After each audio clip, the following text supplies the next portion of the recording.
Hello বন্ধুরা, তো আজকের ভিডিওতে দেখাবো কিভাবে আপনারা নতুন ভোটার কার্ডের জন্য অ্যাপ্লাই করবেন। নতুন ভোটার কার্ডের আবেদন আপনারা কিভাবে অনলাইনে করবেন, আবেদন করার পর আপনাকে কি করতে হবে, কি কি ডকুমেন্টস নিয়ে কোথায় জমা দিতে হবে, কতদিন পরে স্ট্যাটাস চেক করবেন, তো সবকিছুই এই ভিডিওতে দেখাবো। তো ভিডিওটি স্কিপ না করে প্রথম থেকে শেষ পর্যন্ত দেখবেন, স্টেপ বাই স্টেপ সবকিছুই আমি দেখাবো। তো ভিডিওটি ভালো লাগলে অবশ্যই আমার চ্যানেলটিকে সাবস্ক্রাইব করবেন। তো চলুন ভিডিওটি শুরু করি। গুগলে আসবেন, গুগলে এসে লিখবেন NVSP, national voter service portal. তো এই যে ভোটার সার্ভিস পোর্টাল, এখানে ক্লিক করবেন। এখানে ক্লিক করার পর এই যে অফিসিয়াল পেজটা ওপেন হবে। তো আমাদের নতুন ভোটার কার্ডের জন্য ফর্ম নাম্বার 6 ফিল আপ করতে হবে। এই যে ফর্ম নাম্বার 6, তো ফর্ম নাম্বার 6 এ ক্লিক করার পর দেখতে পাচ্ছেন এখানে লগ ইন আইডি এবং পাসওয়ার্ড চাইছে। তো আপনাদের যদি আইডি পাসওয়ার্ড না থাকে, তো আপনাদেরকে রেজিস্ট্রেশনটা করে নিতে হবে, আইডি পাসওয়ার্ডটি বানিয়ে নিতে হবে। তো এর জন্য উপরে দেখতে পাচ্ছেন সাইন আপ, এই সাইন আপে ক্লিক করবেন। সাইন আপে ক্লিক করার পর এই যে দেখতে পাচ্ছেন মোবাইল নাম্বার, এরপর ইমেল আইডি দেওয়ার পরে নিচে ক্যাপচা কোডটি দেবেন, দিয়ে কন্টিনিউ করবেন। তো এবার লগ ইন করি। লগ ইন আইডিটি হলো আপনার মোবাইল নাম্বার এবং পাসওয়ার্ড। আপনি রেজিস্ট্রেশন করার সময় যে পাসওয়ার্ডটি দিয়েছিলেন সেই পাসওয়ার্ডটি এখানে দেবেন। দেওয়ার পরে নিচে ক্যাপচা কোডটি লিখবেন। এরপর নিচে দেখতে পাচ্ছেন রিকোয়েস্ট ওটিপি। তো রিকোয়েস্ট ওটিপিতে ক্লিক করবেন। আপনার ফোনে একটা ওটিপি যাবে, তো ওটিপিটি এখানে বসাবেন।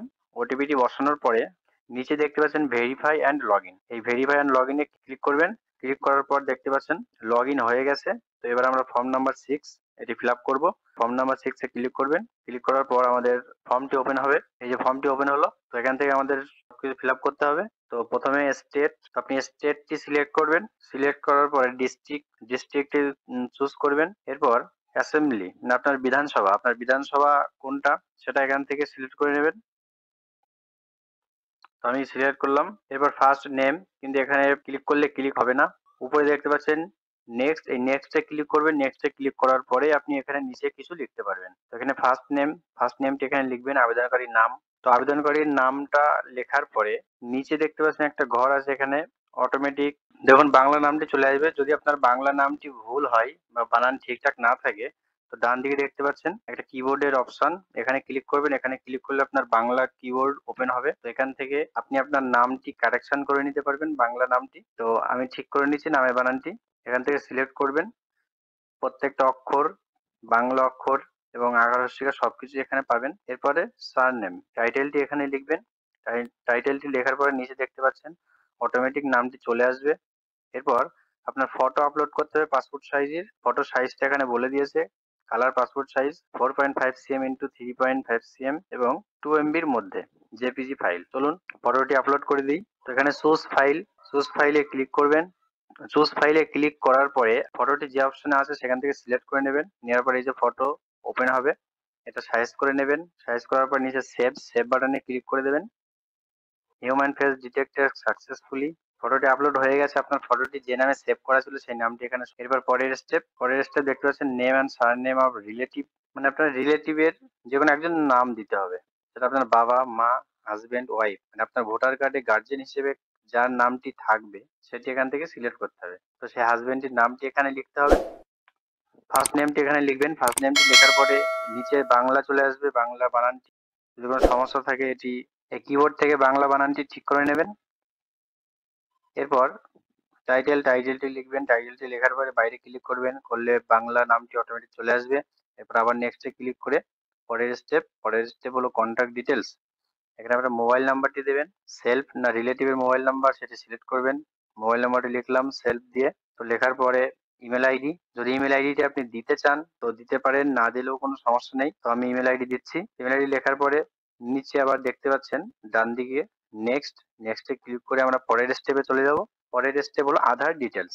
এখানে আবেদনকারীর আধার নাম্বারটি লিখতে হবে। যার ভোটার কার্ড হবে তার আধার নাম্বারটি এখানে লিখতে হবে। তো আধার নাম্বারটি ঠিকঠাক ভাবে লিখবেন। আধার নাম্বারটি ভুল হলে আপনার আবেদনটি বাতিল হবে। তো লেখার পরে নেক্সট করে পরের step gender, male female third gender যেটি হবে সেটি দেবেন। এরপর নেক্সট করে পরের স্টেপ ডেট অফ বার্থটি আপনি সিলেক্ট করতে পারেন, হাতে লিখে দিতে পারেন। ডেট অফ বার্থ দেওয়ার পরে নিচে documents, self attested copy of document supporting S proof attach, আপনার জন্ম প্রমাণ হিসেবে আপনি যে কাগজটি এখানে আপলোড করবেন তার নিচে আপনার সেলফ অ্যাটেস্টেড থাকতে হবে, মানে আপনার সইটি থাকতে হবে। তো আপনি সই করে সেই কাগজটি এখানে আপলোড করবেন। তো এখানে প্রুফ অফ বার্থ হিসেবে আমি জন্ম সার্টিফিকেটটাই দিচ্ছি। তো আমি বার্থ সার্টিফিকেটে ক্লিক করলাম। বার্থ সার্টিফিকেটে ক্লিক করার পর এখান থেকে বার্থ সার্টিফিকেট সিলেক্ট করলাম। সিলেক্ট করার পরে এখান থেকে চুজ ফাইল, সাইজটা দেখে নেন, 2 এমবির মধ্যে সাইজ রাখতে হবে। চুজ ফাইল করে আপনার বার্থ সার্টিফিকেট যেখানে স্ক্যান করা আছে সেখান থেকে আপনি সিলেক্ট করে নেবেন। তো সিলেক্ট করার পর দেখতে পাচ্ছেন আপনার ফাইলটির নাম এখানে শো করবে। ফাইলটি আপলোড হয়ে গেল, ডকুমেন্টসটি আপলোড হয়ে গেল। হওয়ার পরে অ্যাড্রেস ডিটেলস, এখানে আপনার ফুল অ্যাড্রেসটি লিখতে হবে। হাউস, বিল্ডিং, অ্যাপার্টমেন্ট নাম্বার যদি কিছু থাকে দেবেন, নাহলে নট অ্যাপ্লিকেবল বা এনএ বা কিছু একটা দিয়ে দেবেন। এরপরে স্ট্রিট, আপনার যেখানে বাড়ি তার পাশে যে রাস্তা, সেই রাস্তার নামটি এখানে লিখে দেবেন। আপনি নাও লিখতে পারেন, কোনো সমস্যা নেই। তো এটি লেখার পর দেখতে পাচ্ছেন নিচে বাংলা নামটিও নিয়ে নেবে। এরপর ভিলেজ, আপনার গ্রামের নামটি এখানে লিখবেন। গ্রামের নামটি লেখার পরে পোস্ট অফিস, পিনকোড, মন্ডল মানে আপনার ব্লকটি এখানে দেবেন। আপনার যে ব্লকে বাড়ি সেটি এখানে লিখবেন। প্রত্যেকটিতেই বাংলা নিয়ে নেবে। বাংলায় যদি আপনাদের কোনো সমস্যা থাকে ওইভাবেই কিবোর্ড থেকে ঠিক করে নেবেন। এরপর ডিস্ট্রিক্টটি সিলেক্ট করবেন। করার পরে documents for proof of residence, আপনার বাসস্থানের প্রমাণ হিসেবে আপনি কোন ডকুমেন্টসটি আপলোড করতে চান। তো আমি সিলেক্ট করলাম আধার কার্ড। সিলেক্ট করার পরে এখানে আধার কার্ডটি আপলোড করতে হবে।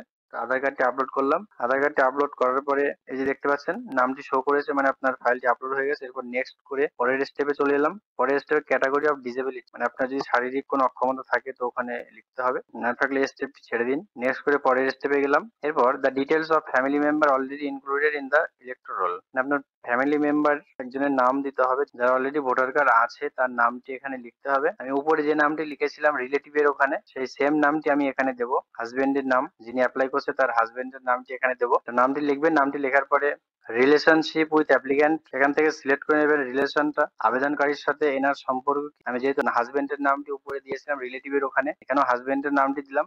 নিচে দেখতে পাচ্ছেন হিজ হার এপিক নাম্বার, মানে আপনি যার নামটি এখানে দিচ্ছেন তার ভোটার কার্ডের নাম্বারটা এখানে লিখতে হবে। লেখার পরে নেক্সটে ক্লিক করার পর আমরা পরের স্টেপ এলাম। পরের স্টেপে ডিক্লারেশন ফর্ম, এটি এখানে আপনার ভিলেজটি লিখবেন, আপনার গ্রামের নামটি এখানে লিখবেন, স্টেটটি সিলেক্ট করবেন। সিলেক্ট করার পরে ডিস্ট্রিক্ট এখান থেকে দিয়ে দেবেন। দেওয়ার পর এটা দেখতে পাচ্ছেন I am ordinary resident of the address mention section 8 A in form 6, মানে আবেদনকারী কতদিন ধরে ওখানে বাস করছেন বা আবেদনকারীর। তো এটি সাধারণত ডেট অফ বার্থটি দেওয়া হয়। তো এখানে মাস এবং ইয়ারটি চেয়েছে, কোনো তারিখ লাগবে না। আবেদনকারীর যে ডেট অফ বার্থ সেই মাস এবং সালটি এখানে দিয়ে দেবেন। দেওয়ার পর নিচে দেখতে পাচ্ছেন প্লেসের এখানে গ্রামের নামটি লিখে দেবেন। দেওয়ার পরে নেক্সটে ক্লিক করার পর ক্যাপচা কোডটি এখানে দেবেন। এরপর ডান দিকে সেন্ড ওটিপি তে ক্লিক করবেন।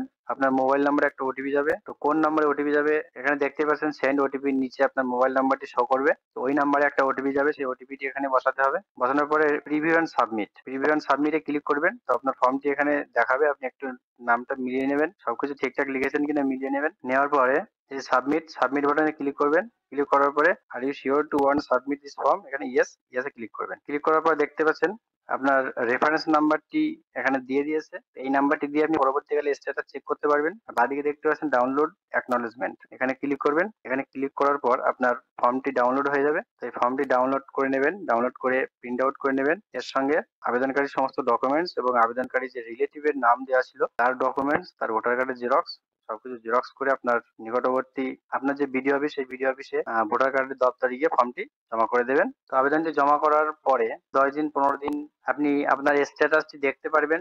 তো সেম ভাবে এই ওয়েবসাইটে এসে লগ ইন করবেন। লগ ইন করার পরে ডান দিকে দেখতে পাচ্ছেন ট্র্যাক অ্যাপ্লিকেশন, এখানে ক্লিক করবেন। এখানে ক্লিক করার পরে আপনার যে রেফারেন্স নাম্বারটি ছিল সেই রেফারেন্স নাম্বারটি এখানে লিখবেন। লেখার পরে ডান দিকে সাবমিট বাটনে ক্লিক করবেন।